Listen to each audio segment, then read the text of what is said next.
Hello mga Disney Princess! Ako nga po pala si Laika. Yung like na like mo. Huy, yung feeling.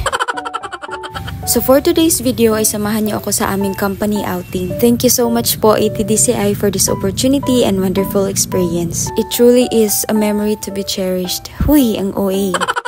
So for today's ganap ay samahan niyo akong libutin ang napakagandang islets ng Britannia. At dito lang yan matatagpuan sa Surigao del Sur. Upon arrival, huy, ang OA. Anyways, pagkatapos nga naming mag-check-in dito sa O's Landing, ay nagpahinga muna kami saglit at agad na kaming nag-prepare para sa aming first activity for today, which is ang mag-island hopping. Kaya tara, samahan niyo akong puntahan ang mga isla ng Britannia. Kung naghahanap ka ng sign para sa outing kasama ang tropa at pamilya niyo, abay ito na yun mga Disney Princess, wag puro drawing lang, huy! I'm so grateful na nakasama ako dito. Dahil sa totoo lang, first time kong maka-experience ng company outing. Kahit hindi ko naman deserve to. Huy, ang OA. Nagbabalak pa naman sana akong hindi sasama.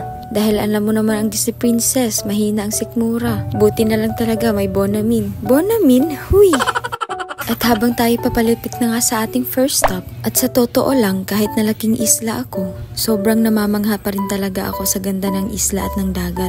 At sumabay pa nga ang magandang panahon ngayon. At heto na nga nakarating na tayo sa ating first islet at nagposing-posing muna tong inyong Disney Princess. Huy!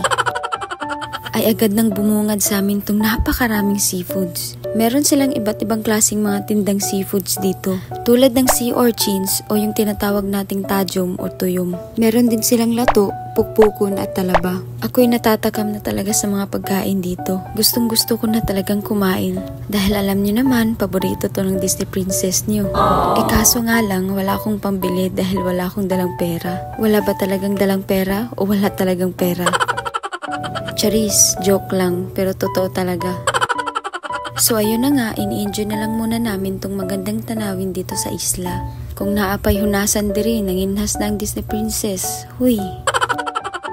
At nung nakita ko nga silang umiinom ng buko, ay agad namang pumunta ang Disney Princess niyo para bumili. Ang akala ko nga'y 15 pesos lang, yun pala 50 pesos. So fast forward, our next destination is the Naked Island. And all of the group of islands, itong Naked Island talaga ang pinaka nagustuhan ko sa lahat. Dahil as in, hubad na hubad talaga siya. As in, wala talaga siyang mga puno. Just the pure white sand lang talaga. Diba sobrang amazing? At hindi ka raw pwedeng maligo dito kapag hindi ka nakahubad. Nakahubad? Huy, kabad. Joke lang po. O diba, sobrang ganda. Kaya ano pang hinihintay nyo? Koloran nyo na yung mga drawing nyo. Hanggang dito na lang muna mga Disney Princess. At sana abangan nyo din yung next video ko. At sana nag-enjoy din kayo. Bye!